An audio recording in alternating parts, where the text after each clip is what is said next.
নিযুক্তিটো সকলো জায়গাত হৈয়ে আছে, য'ত যেনেকৈ পোষ্ট আছে। আৰু এই বছৰটোত মই ভাবোঁ যে আৰু 40-50 হাজাৰ যুৱক যুৱতী নিযুক্তি হ'ব, কিন্তু ফৰেষ্টত বা ইমান দূৰলৈকে মোৰ মনত নাই।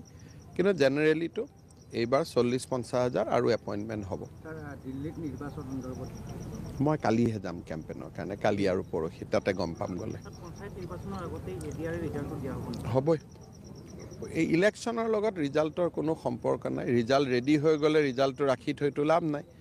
গতিকে ফেব্ৰুৱাৰীৰ শেষত নহ'লে মাৰ্চৰ প্ৰথম সপ্তাহত এডিআৰ ৰিজাল্ট হোৱাৰ সম্ভাৱনা আছে। তাৰ মাজত কেতিয়াবা পৰীক্ষাৰ কথা 2 দিন আগত 2 দিন পিছত কেতিয়াবা হৈ যায়।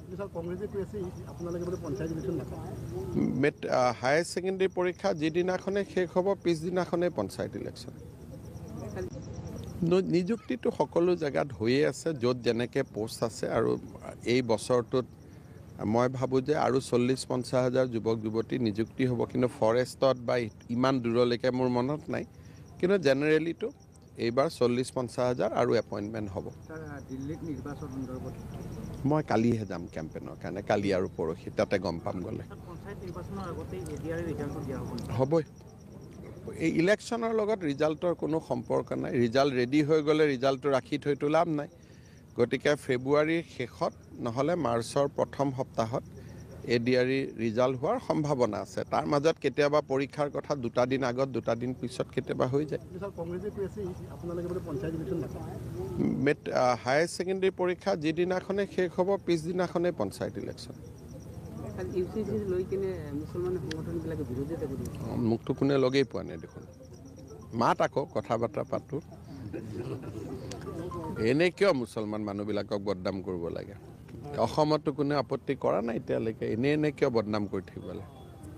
আজিকালি দিনত কোনে 3টা বিয়া কৰাব বিচাৰে?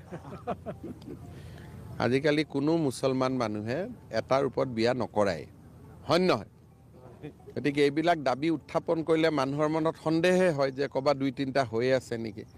কিন্তু মইতো এইবাৰে আমি যিবোৰ জৰীপ তৰীপ চলি আছে, আজিকালি মুছলিম মানুহৰ মাজত 3টা বিয়া কৰা, 2টা বিয়া কৰা বহুত নায়েই বুলি ক'ব পাৰি। হ'ব বাবা, হৈ গ'ল। এছেম্বলিত বিল হ'ল, গভৰ্ণৰে অনুমোদন জনালে, এতিয়া ৰাষ্ট্ৰপতিৰ চহীৰ কাৰণে গৈছে। 3-4 মাহ লাগিব। এইটোতো আইনো পাছ হৈ গ'ল দেখোন। এতিয়া বিক্ৰী আৰু ক'ত হ'ব? 5 কিলোমিটাৰ বাহিৰৰখিনি হ'ব। ভিতৰত আৰু তাৰ স্থানীয় মানুহে বিক্ৰী বাৰ্তা হ'ব।